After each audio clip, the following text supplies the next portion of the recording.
Hi there everyone, I'm Marcus Harun. Another big night with two Republican presidential debates, and it seems like the candidates found a different tactic to go in a different direction this time, attacking the media.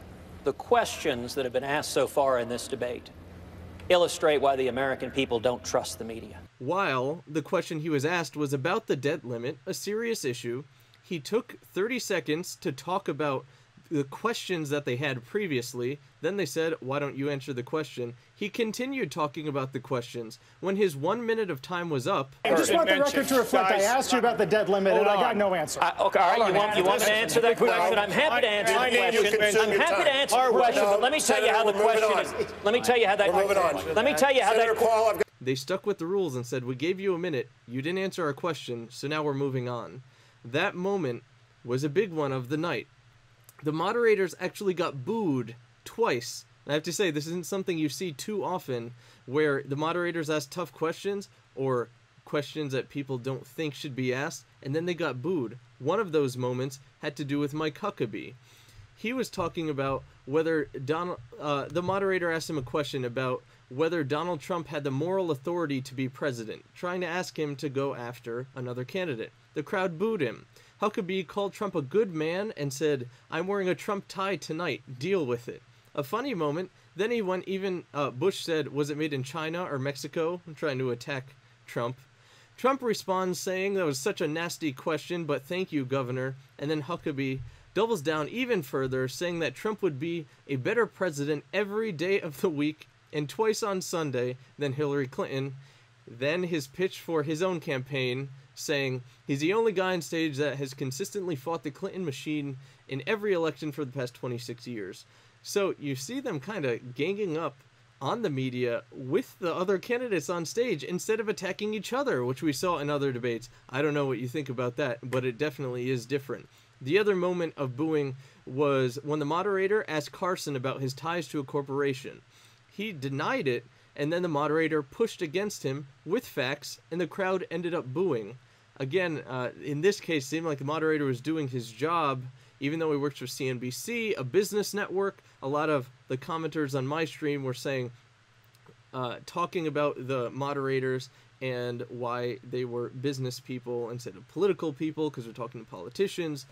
Moving on, one of the first questions that was directly asked was for Donald Trump. They asked him, is this like a comic book presidency, bringing up how he's been acting on the campaign trail? And he said that question wasn't too nice, but it went downhill from there for the moderators, it seemed.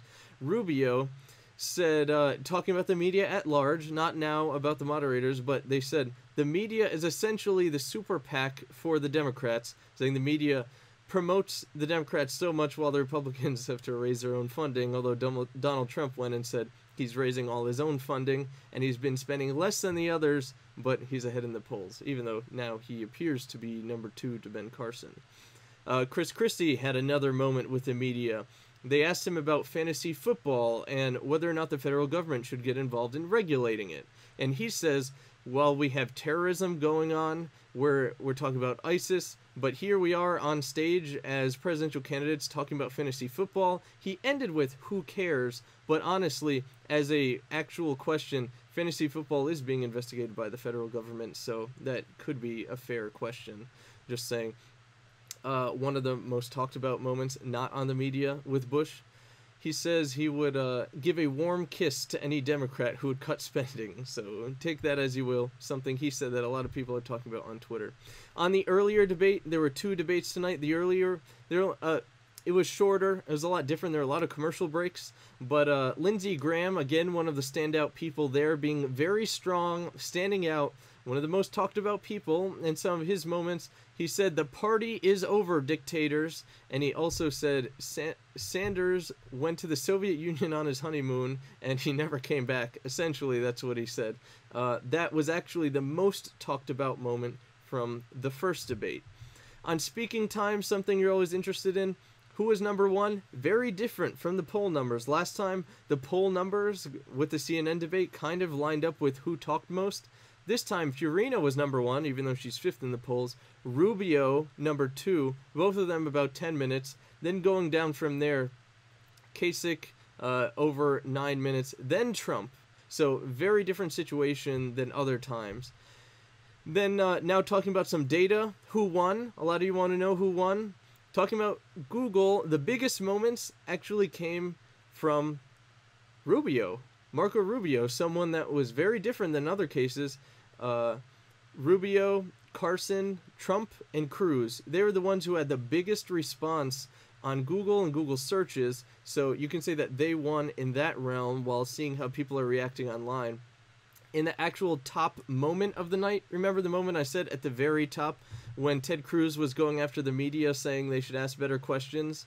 So going after the moderators and saying that they should have more substantive questions. That was the most talked about moment of the night. We hope to see you back here again. I'm Marcus Harun. Have a great day.